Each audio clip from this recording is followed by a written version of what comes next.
Hey there, guys. Happy weekend. I hope that you're really gearing up for this final speech. This week, you're going to be spending time practicing. You're basically going to give your speech to a camera, and then you're going to get some feedback from somebody in the class. So this will give you one more week to really get it ready. But with that said, I want to make sure that you're as prepared as I can help you be. So I put together some thoughts. They're across two different videos. This one's going to be the shorter of the two, but just trying to help you really think about all those things that you are going to need to do here as we go. So let me share my screen and let's talk a little bit about this speech. Don't forget, you've got to put together everything we've done so far. That means the storytelling, the credibility stuff, the stuff around, we even talked about filter bubbles and how to avoid those. All of those things come into play in this speech. So in this particular speech, it's the persuasive speech. It's the big one. It's worth the most points for anything for the semester. 7 to 9 minutes. Most students usually take pretty close to 9 minutes. You do have a 30-second grace period on either side, but that's it. And I'm getting more and more strict kind of as we go here. So be sure to look at the entire rubric. There's a little picture of some of the rubric, but be sure to look at the rubric so you know all those things that you have to accomplish. It's just like the one you got back in the informatives, but you've now done that once. So you're held responsible for that stuff and the persuasive stuff that we've covered so far since that time, since week 10. So I just want to remind you of the things that really most students struggle with the most over time, the things you struggled with the most during the informative speeches. So let's just talk about a few things that come out of the rubric. So first of all, most of you did not tell a story.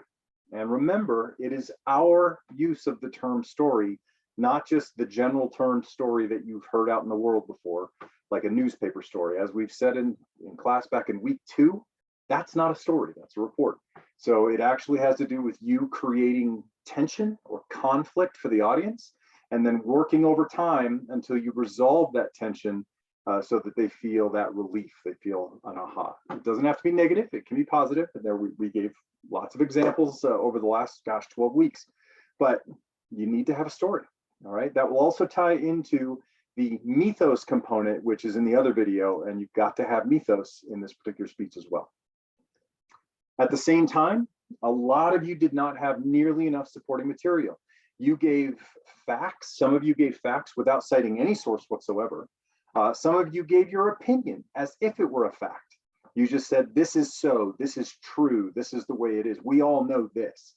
Well, unless you can support it, then you're not going to get all the points in the supporting material area to say, did you have enough citations? Did you refer to them effectively? Meaning, did you incorporate the date if that's important, which it often is?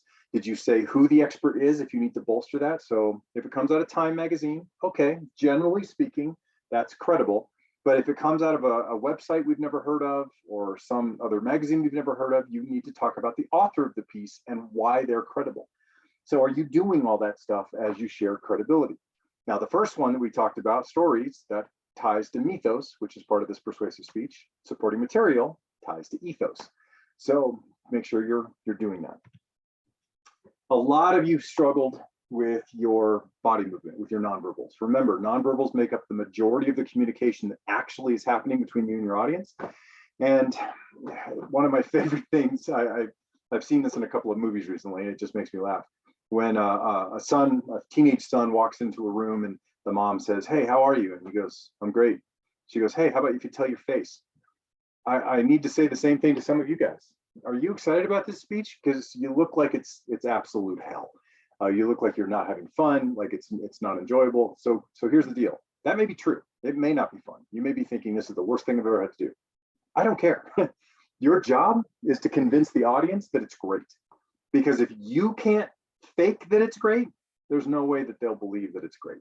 If you are up there going, I'm going to tell you about the most amazing thing that will help all of your lives, it'll really give you a leg up on some cool stuff, and I think you'll enjoy it. No one's going to buy you. No one's going to believe you. All right. So tell your face. Now, remember, as your face goes, and often as your vocal inflection goes, so go the rest of your nonverbals for many people. So facial expressions, as you use really good animated facial expressions, and you smile and you frown and you use all those sorts of things, often that makes you want to use your hands, and it makes you want to move around a little bit, nod your head and those sorts of things, so that you're actually using all the rest of it. Similarly, eye contact. You guys know, a ton of you read to us. If you took your notes, put them on note cards, and then you read your note cards. The whole point of having note cards is so that you can hold your note cards in your hand, you can talk, you can gesture, you can do all the stuff. And then if you get lost, and that's the big key, is if, then you can go, okay, what was I going to say? Right, got it. And then you can move on. You don't have to use the note cards in your hand. They're just there as a safety net. But most of you are using them like a book. So that means that you're reading a script to us. Bad idea. And then, of course, that means that you don't gesture because you're hanging on to your note cards for dear life. And most of you, even if you could gesture, you wouldn't gesture like this when you're holding on. So you're just holding on to your note cards and you're not moving. That's a bad idea. So you're going to be scored appropriately. Move your arms, your hands, and that means your whole gesture, not just here, not just with your hands, but the entire thing. At the same time, your voice. Give us some inflection, some intensity. Make it so that some of the things you're saying are so fast because they're super intense, and other times you just slow down. When you do that, again, the audience will think, wow, they really care about this. They're really passionate about this. Pathos. Now, that doesn't mean you are. Honestly, I don't care if you are. If you can fake it, then your audience will start to believe it. And that's really what we're after. Now, obviously, you can fake it to the point where it's obvious you're faking it and then they don't believe it either. So don't do that. But if you can't sort of convince yourself, hey, for the next 10 minutes, I just have to seem interested. It doesn't mean excited necessarily, because sometimes you're talking about heavy duty subjects that aren't exciting. You're talking about things that are depressing or sad or intense or whatever. It just means you're interested. You're engaged with your own speech, because again, if you're not engaged, they'll never be engaged. All right. Do you think that I wanted to spend a whole bunch of time on my Sunday night talking about how to deliver persuasive speech? No. But I can get interested in this stuff because it is my discipline. After all, it's what I do. So take your concept, which you got to pick. This is your speech. You picked your topic. I didn't hand you your topic. You picked your topic. So be interested in your topic. And that also means being interested in the audience's reaction to your topic. So it doesn't mean just saying, hey, I know everything about this and you should believe me, because that won't happen. So you've got to be interested in the articles, in the citations, in the logic, in the passion, in the story, in all of it. You need to be interested. Okay. So we're going to put all this stuff together into this final speech. Now, the framework for that, I've tried to give you through the templates and through some of the other documents that you've got in the forms and documents area. You're going to be using Monroe's motivated sequence. Monroe's motivated sequence is perfect because it lines up so nicely with our speech template.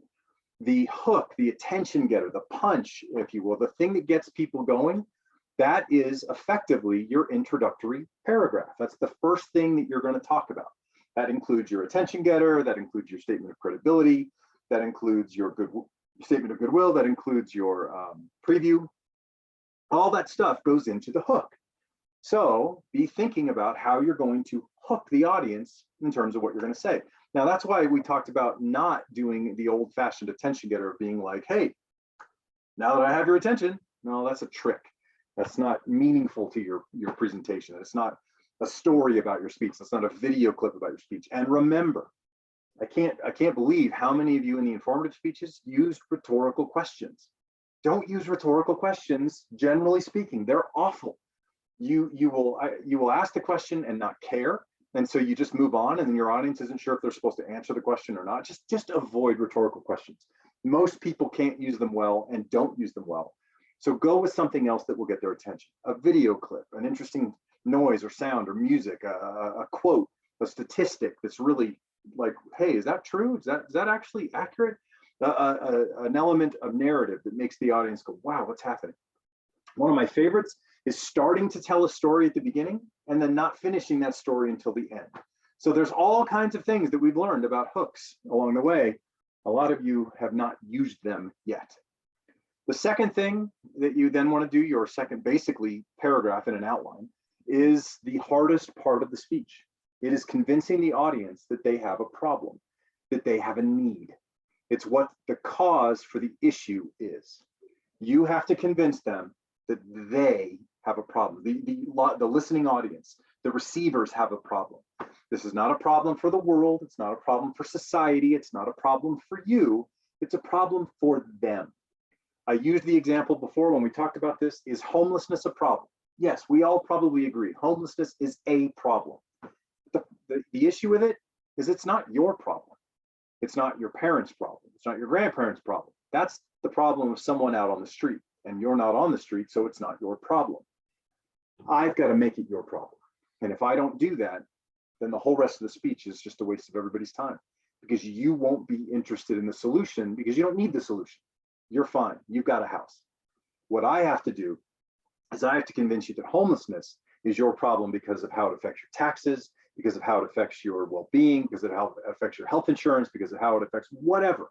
I've got to tie it to you, the audience, just like you have to tie your speech problem to your audience. The next part then actually gets pretty easy because you just have to solve the problem. What's the solution? Now here, you really want to bring in ethos, pathos, and logos. This is a great place for mythos too, if you have it. But this is where you say, this is the solution, and it's not my solution. It's some expert solution that I'm telling you about, and I happen to agree with that. Or I guess you could say it's my solution, and here are the experts who agree with me. But for most of you, that's probably not the order of operations. It probably goes the other direction. So you want to make sure that it is a reasonable, logical, and interesting, passionate, exciting thing that you're saying, hey, we can fix this. We can deal with this. I can help you take this on. So if you're talking about weight loss, this is the part of the infomercial where they say, here's how you can do it. If you're talking about making money, here's how you can get out of your mortgage. Here's how you can save the amount you need. If it's about running a marathon, here's the amount of miles you can run right off the bat, right out of the gate, couch to 5K, whatever. It's the part where you solve the problem. Then paragraph 4 in an outline is really the visualization step. It's saying, now I want you to imagine life with my solution, or I want you to imagine life if you don't take this solution, or the best is a hybrid of both. I want you to imagine if you just continue going down the road like you are now without the solution, but also I then want you to change and imagine it if you did take my solution, if you did adopt what I'm suggesting. That's sort of the best of both worlds in terms of visualization. What would life look like? That's a great place for a story. Once again, you can tell the story of a person who has experienced it, or has done it, or who has finished it, or has gone through it, and you can really get to the end of that experience. And then finally, the very last step, if the problem is the hardest step, the second hardest step is the last one, the last sort of paragraph in an outline, and that is your action step. You want to get your audience to do something, just something little, so that they'll do something bigger next time, and then they'll do something bigger the time after that, and then something bigger the time after that. Now, you can just simply say, I'd like you to think about something, I'd like you to believe something. The problem is you'll never know if that happens. So you want to try to find a way to get them to act, get them to sign something, get them to sign an agreement that they will keep in their own wallet, or sign something that you will mail back to them in 3 months after they've thought about what you've suggested, and maybe they've tried it, or hopefully they've tried it, and you'll send them a reminder of their own signed words 3 months from now. Things like that are actions. Get them to take something with them. Get them to give you something. Now, this is at the end of a night for when they're asking for money, they often then get people to donate. And they know if they've been persuasive if people hand them money. So get them to do something. This, by the way, is why car dealerships have you drive the car away when you're going to just think about it. They're like, go get some lunch. There's a lunch place down there. In fact, why don't you just take the car that you're thinking about buying, go down, get some lunch. That's an action. They're just getting you to act, just a little act. But now you're going to then do a little bigger act next time, and a little bigger action the next time, and a little bigger action the next time. So you not only use the end as a summary, here's what we've talked about, here's the problem, here's the solution, here's how we visualize it, but also what are you going to get the audience to do? That's Monroe's motivated sequence. Those are the basics of Monroe's motivated sequence. So you see, the first set really sets up nicely for the introduction, the second for the audience's problems, the third is what your fix is, the fourth, life with your fix, or maybe life without your fix, or both. And then finally, what are they going to do? Now, after you've done that, you want to make sure that you've got it all mapped out. So the outline, this is the first part of an example outline. So if I was doing, we're going to stick with food just because we've been talking about it for 2 weeks and it's easy. If I was to give you a speech, it might look something like this. I would show you examples of animals in pens. That's my attention getter. Yeah, you've seen it. Gary Yourofsky used it. I'm not going to do it here because you know what it looks like. But that's exactly what he did. He showed you some disheartening pictures as an attention getter. Then I might say, hey, this speech is not about animal cruelty. See, according to a 2017 survey by Oxford Press, only 10% of humans even care if an animal is mistreated at all, especially religious people, unfortunately. Catholics and Christians in that survey were found to care the least of all. They seem to believe that God gave man domain or dominion over animals. So whatever happens to animals is really not of concern to them. Now, later, I'm going to talk to you about the importance of using our resources and being good stewards of those resources, which, by the way, was also a command of God, but we'll ignore that for a moment. As I plan to try to convince you to change to a new diet, though, it's really important that you know, I myself was raised as a meat eater. I drank a gallon of milk every week when I was in high school, and I ate eggs a lot. I like that stuff. I still like that stuff. I know what it tastes like. I can remember it. It hasn't been that long ago. I can smell it when I'm driving down the road, and I can smell things in a restaurant. It smells really good and enticing. I still have fond memories of pizza. But you know what? I know what other stuff tastes like too now. I don't mind the replacements. They're okay. But replacements aren't always the best choice either. Impossible burgers, they're good, but that's not really what I'm after either. See, because I've researched dozens of significant articles and studies, which include meta-analysis. Now, if you've never seen a meta-analysis before, that's a term that means a study of studies. And so I can actually tell you that from unbiased researchers, not from researchers who are backed by the Dairy Council or the Beef Council or anything like that, but by people who are independent, who are scholars at some universities, and sometimes they're just doctors who've got very, very interested in nutrition, then they know that meat and dairy and eggs, they're not healthy. There's some nutritional benefit, sure, but they're not healthy. So they actually lead to 17 of the top 20 killers of Americans today. That's what I want to share with you. I want to explain to you that you have a health problem and you probably don't even know that you have it. I'm going to talk about this ticking time bomb. See, a lot of people just assume we're going to get sick later in life, that that's just sort of the way it works. So we're going to need some pills, we're going to need some medications.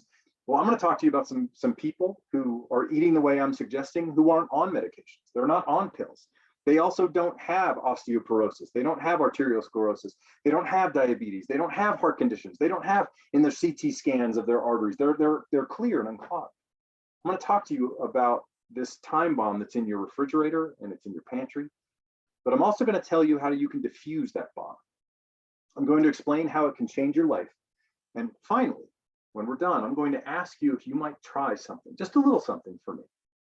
So let me start by explaining the problem that you and I, all Americans really have. Okay, you see what I did there? It was written out basically word for word, but I added embellished to it so it doesn't feel like I was just reading to the audience. But again, this isn't even a keyword outline. I wouldn't use this. For my keyword outline, I would have a keyword that says not cruelty. The next thing would say 2017 survey, Oxford Press, 10%. The next thing would say Catholics and Christians don't care. The next thing would say, you know, that's the keyword outline that you have to put together, that you put in your hand. If you need it, you can look at it. And the reason that works is because I've been practiced and I practice and I practice and I practice. I know what all of those words on that outline say. But you see how this fits so nicely into Monroe's motivated sequence?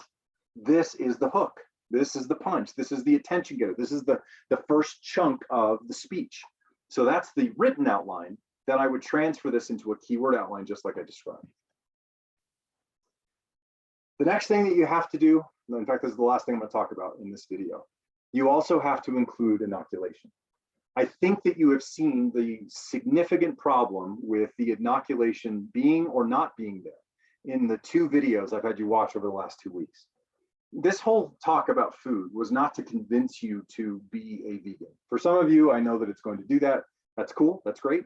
For some of you, you're going to say, okay, plant-based is interesting. I'll do more and more of that. I'll do less meat. Awesome. It's probably really powerful for your health. But that wasn't the point. The point was I had to give you something that A, you cared about.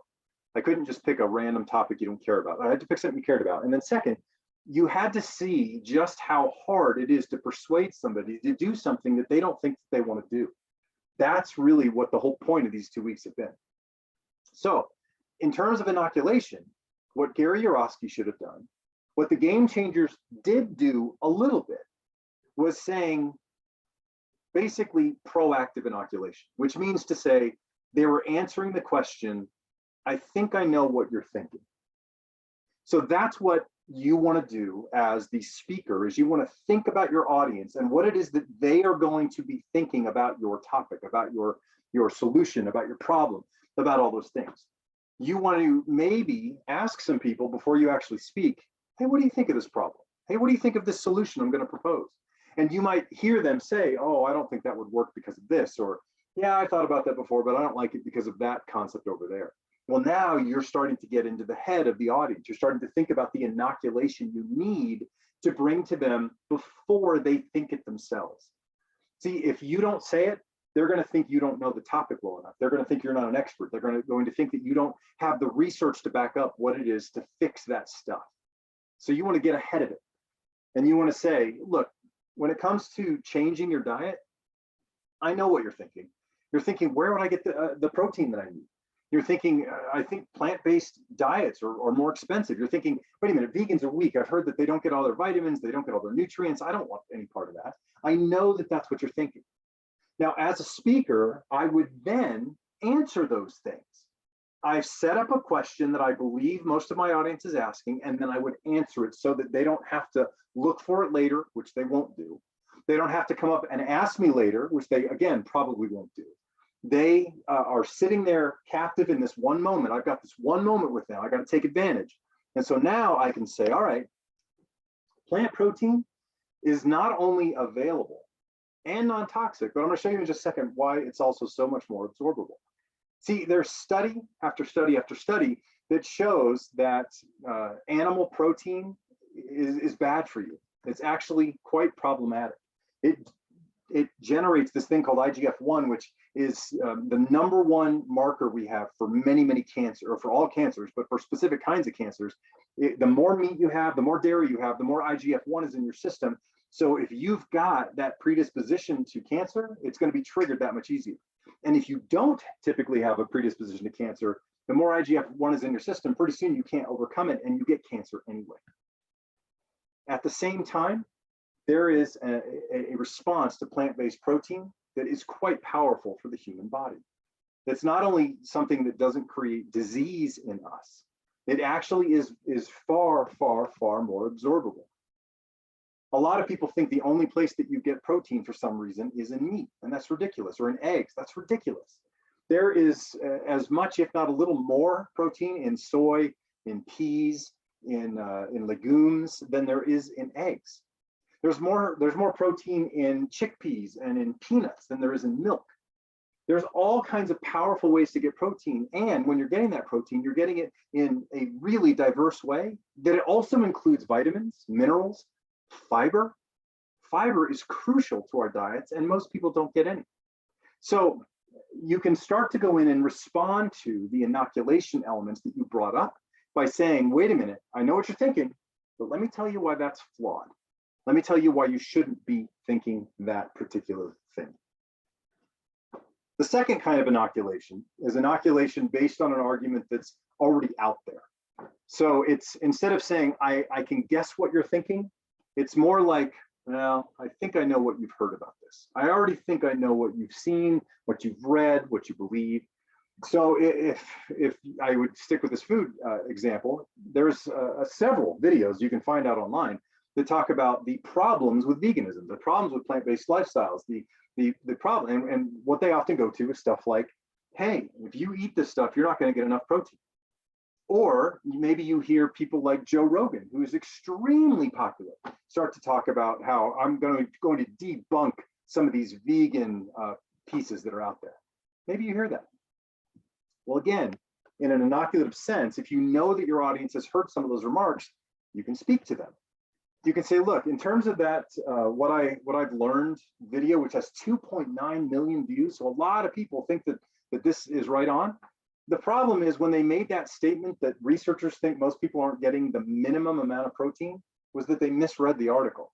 They actually misread the research. See, the research actually said that most people aren't getting protein from meat sources. That's really all that it said.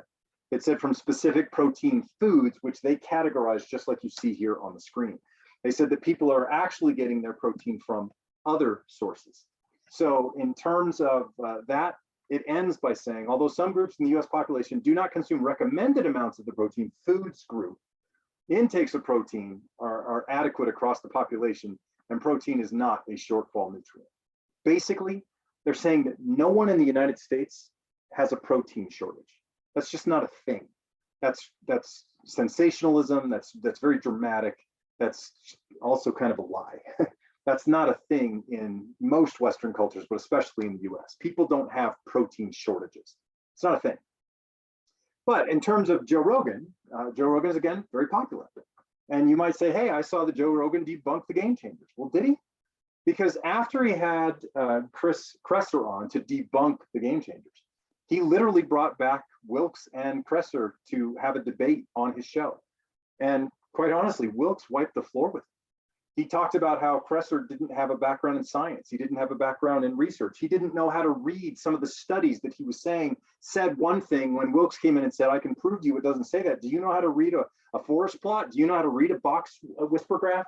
And Kresser went, no, I don't know how to do that stuff. Kresser was made a fool of in that particular piece. But you can start to speak to that if you've inoculated against it. Okay, so let's recap. This speech, you're going to put it all together, all the stuff, all the nonverbal stuff, all the verbal stuff, all the stories, all the citations, all the stuff we've talked about, you're going to put it together.